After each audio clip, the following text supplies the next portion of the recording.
Silicon valley bank का actual matter है क्या, और इसकी वजह से जो स्टॉक मार्केट में और बैंक निफ्टी में करेक्शन चल रहा है, क्या ये कोई क्रैश का रूप ले सकता है, डिटेल में समझेंगे आज के इस वीडियो में। बहुत सिंपल लैंग्वेज में हम बात करने वाले हैं, आपको आएगा बहुत मजा। तो चलिए शुरू करते हैं।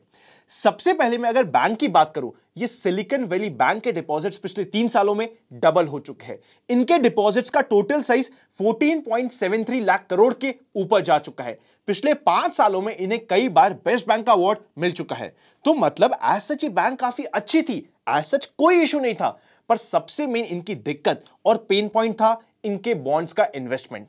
समझते हैं इस पॉइंट को थोड़ा डिटेल में। देखिए, एक बैंक के पास क्या होता है, सबसे पहले उनके पास डिपॉजिट्स आते हैं। डिपॉजिट्स आने के बाद उनके पास एक ऑप्शन ये होता है कि ये आगे पार्टीज को लोन दे दे। इस बैंक को लगा कि यार लोन थोड़ा सा भी रिस्की है, अभी हम लोन नहीं देते, हम इन्वेस्ट कर देते हैं बॉन्ड्स में, वो भी गवर्नमेंट बॉन्ड में इन्वेस्ट कर देते हैं।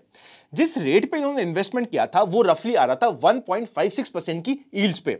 और आपको पता है पिछले कुछ समय में फेड बैक टू बैक अपनी इंटरेस्ट रेट बढ़ाते जा रही है। जब फेड इंटरेस्ट रेट बढ़ाती है तो ऑब्वियसली किसी भी बैंक ने या किसी भी पार्टी ने ऐसे इंस्ट्रूमेंट में इन्वेस्टमेंट किया है जो डेट का है, उसे लॉस आएगा। इसको समझने के लिए मैं आपको एक एग्जांपल देता हूं। पिछले कुछ समय में, पिछले 1 साल 1.5 साल में आपने देखा होगा कि आपके डेट फंड अंडर परफॉर्म कर रहे हैं। क्यों ऐसा? क्योंकि आपने डेट इन्वेस्ट कर दिया है पुरानी रेट पे और बाद में इंटरेस्ट रेट बढ़ गई है। जो पुरानी रेट पे आपने इन्वेस्टमेंट किया है उसकी वैल्यू कम हो गया है और आपको एम टू एम लॉस दिख रहा है। पर ये लॉस तब तक क्रिस्टलाइज नहीं माना जाएगा जब तक आपने जो इन्वेस्टमेंट है उसे सेल नहीं कर देते। तो यहां पे मेन इशू ये आया कि इस बैंक के पास काफी सारी पार्टीज जिन्होंने इनके पास डिपॉजिट रखा था अपने पैसे वापस लेने आए। तो इन्होंने कहा कि यार हमारे पास इतने बॉन्ड्स पड़े हैं, चल बॉन्ड्स को बेच देते हैं। जब इन्होंने अपने बॉन्ड्स को भेजा, इन्हें 15,000 करोड़ का लॉस हो गया था। क्योंकि इन्हें मेजर लॉस हुआ था, इन्होंने सोचा चलो थोड़ा सा अमाउंट नया रेस कर लेते हैं। जैसे ये नया रेस करने निकले, बात ये फैल गई कि भैया बैंक को हो रहा है मेजर लॉस, बहुत दिक्कत में आ गई है बैंक, और हो सकता है कि बैंक अपने डिपॉजिट्स को वापस ना दे पाए। और हाय तौबा फैल गई और त्राही त्राही मच गई, जिसकी वजह से आज के दिन बहुत ज्यादा त्राही त्राही मची हुई है।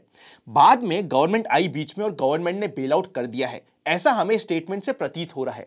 और इमीडिएट बेल आउट किया है, ऐसा नहीं कहा कि 2 साल 3 साल 5 साल बाद आपको डिपॉजिट वापस मिलेंगे। इमीडिएटली भी जाके गवर्नमेंट ने बेल आउट कर दिया है। तो मतलब ये कि जिन्होंने भी इसमें डिपॉजिट्स रखे थे उन्हें कोई भी लॉस नहीं हो रहा। फिर दिक्कत क्या है? दिक्कत यह है कि इसके जो स्टॉक की वैल्यू है वो हो गई है पूरी की पूरी ऑलमोस्ट जीरो। और इसी के चलते बाकी सारी बैंक्स के ऊपर भी दिक्कत आ रही है, क्वेश्चन मार्क आ रहा है। और फेड जिस रेट से इंटरेस्ट रेट बढ़ा रहा है, अगर ये बढ़ाता गया तो पूरा का पूरे बैंकिंग सिस्टम में वहां पे दिक्कत आ सकती है। ये वहां पे डर काफी फैल रहा है, जिसकी वजह से वहां का स्टॉक मार्केट करेक्ट हो रहा है। तो इसकी 2 इंपॉर्टेंट कंक्लूजन आते हैं। सबसे पहले, जो अभी फेड की मीटिंग होने वाली है इसी मंथ में, उधर अगर फेड थोड़ा सा डिफेंसिव हो जाए और कुछ नेगेटिव न्यूज की जगह एक पॉजिटिव न्यूज वहां पे मिल जाए तो हमें शॉक नहीं होना चाहिए। क्योंकि अगर वहां पे नेगेटिव न्यूज आती है तो यूएस के बैंकिंग सिस्टम पे एक बड़ा क्वेश्चन मार्क आ सकता है। बिकॉज इस बैंक को लॉस हुआ है बॉन्ड के इन्वेस्टमेंट में, तो ऑब्वियसली बाकी बैंक्स को भी लॉस हुआ होगा, तो उन्हें भी सफर हो रहा होगा, उन्हें भी एमटीएम लॉस होगा। और यही डर है मार्केट में।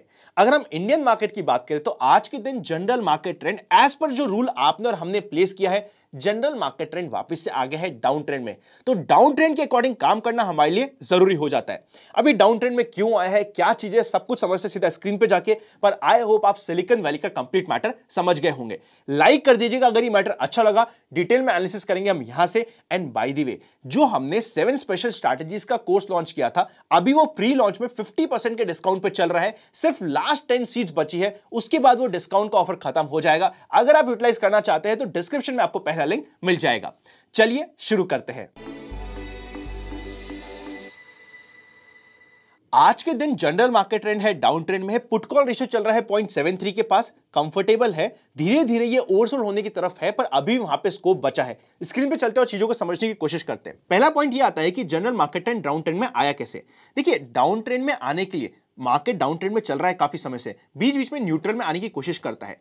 न्यूट्रल में आने का मतलब ये नहीं कि मार्केट अप ट्रेंड में आ चुका है, उसने कोशिश की है। फॉर एग्जांपल, सबसे पहले मार्केट ने यहां पे सपोजिट बॉटम बना के न्यूट्रल में आया, पर ये कभी भी फॉलो थ्रू दे ही नहीं पाया और न्यूट्रल ट्रेंड इसका वापस से ब्रेक हो चुका था और ये वापस से डाउन ट्रेंड में आ गया था जैसे ही ये बॉटम अंडरकट हुआ था और यहां पे मार्केट डाउन ट्रेंड में था।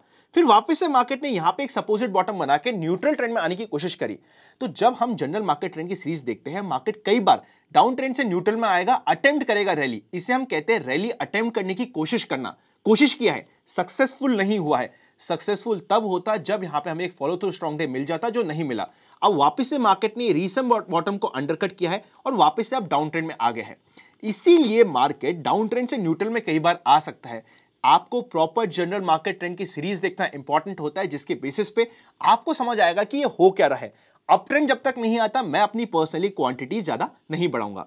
अब हम सीधा चलते हैं इंट्राडे चार्ट पे और समझ लेते हैं एक एक चीज को। अगर हम डेली की बात करें तो अब मार्केट के लिए इंपॉर्टेंट लेवल आएगा 17,000 के नीचे, जो रफली हो जाता है 16,800 के आसपास। जो इसका रिसेंटली जो हमें मार्केट में पुराना करेक्शन मिला था अक्टूबर के आसपास, वो यहां पे बॉटम बना था, तो वो अब इंपॉर्टेंट लेवल हमारे सामने ओपन हो गया है।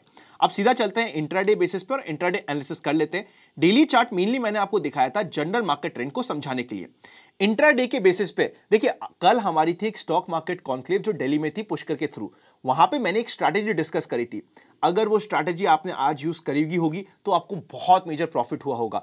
अगर आप कल उस क्लास में थे तो कमेंट करके बता दीजिएगा, मुझे लगेगा बड़ा अच्छा और बहुत ही सक्सेसफुल रही वो आज के दिन।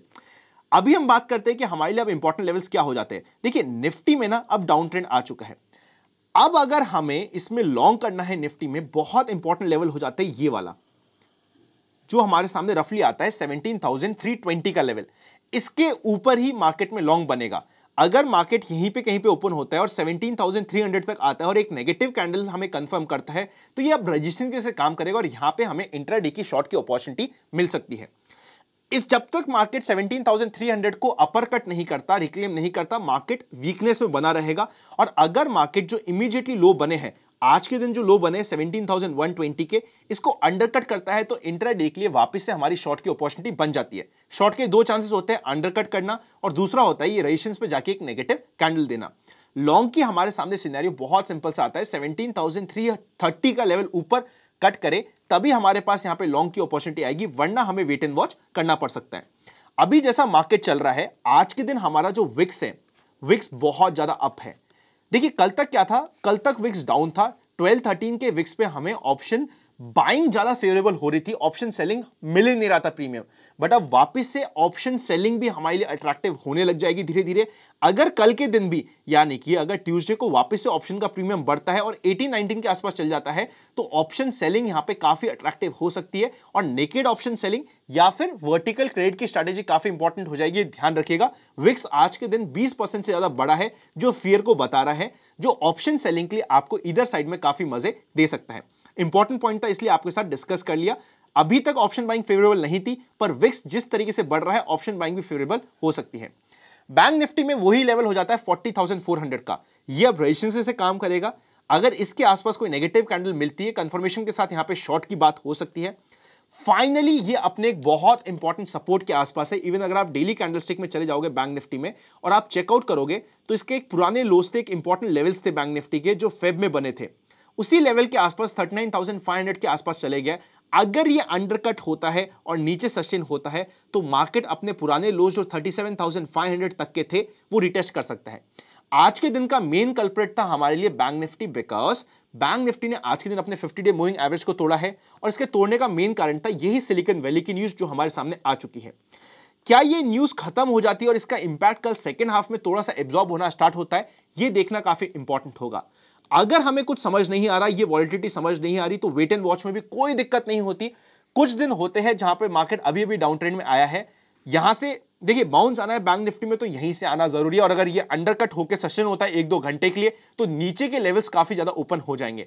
40,400 के ऊपर यहां पे एक लॉन्ग ट्रेड मिलेगी, जो हमें एटलीस्ट 40,800 तक और इवन 41,000 तक के लेवल्स तक यहां पे हमें मिल सकती है। पर उसके लिए इस लेवल को रिक्लेम करना इंपॉर्टेंट होता है। ये हो गए हैं कुछ इंपॉर्टेंट एनालिसिस। अगर हम स्टॉक्स की बात करें ना, अब हमें स्टॉक स्पेसिफिक जाके काम करना और सोच समझ के काम करना जरूरी होगा। पहला इंटरेस्टिंग स्टॉक जिसे हम स्टडी कर सकते हैं वो है ईस्ट इंडिया होटल्स। रेजिस्टेंस के पास है, या तो यहीं से रिवर्स कर जाए, इसके ऊपर सस्टेन करता है तो हम इसे स्टडी कर सकते हैं। नेक्स्ट इंपॉर्टेंट स्टॉक है मज़गांव डॉक। ये अपने फाइनल सपोर्ट के पास जा रहा है। अगर ये अंडरकट होता है तो वीक हो जाएगा। स्टॉप लॉस यहां पे बड़ा नहीं होगा। फाइनल इंपॉर्टेंट सपोर्ट है इसका, आपके सामने बिल्कुल प्यारा सा चार्ट प्रेजेंटेड है, इसलिए मैंने आपके सामने ये प्रेजेंट कर दिया है। वीडियो अच्छा लगे तो लाइक करे बिना मत जाइएगा। अगर आप स्ट्रैटेजीज वाला कोर्स ज्वाइन करना चाहते हैं तो डिस्क्रिप्शन में लिंक है, अगर नहीं भी ज्वाइन करना चाहते तो it is absolutely okay. Channel को सब्सक्राइब करके रखिएगा, मैं वैल्यूएबल कंटेंट आपके लिए और ज्यादा देने वाला हूं। कल जब मैंने स्टॉक मार्केट कॉन्क्लेव अटेंड करी, मुझे रियलाइज हुआ कि आप लोग इतना प्यार करते हो और मेरे को वापस से सेल्फ एक्चुअलाइजेशन हुआ कि यहां पे हमें और वैल्यू बढ़ाने की जरूरत है, इवन यूट्यूब चैनल पे। तो हम यहां पे कंटेंट और खतरनाक आपको देने वाले हैं और वैल्यू बढ़ाने वाले हैं, तो चैनल के साथ जुड़े रहिएगा। और आप में से जितने भी लोगों ने कल के दिन प्यार दिया, उनको हाथ जोड़ के थैंक यू। मतलब I can still can't get over it कि कितना प्यार मिला आप सभी के लिए। Thank you so much. Happy learning and I will see you very soon.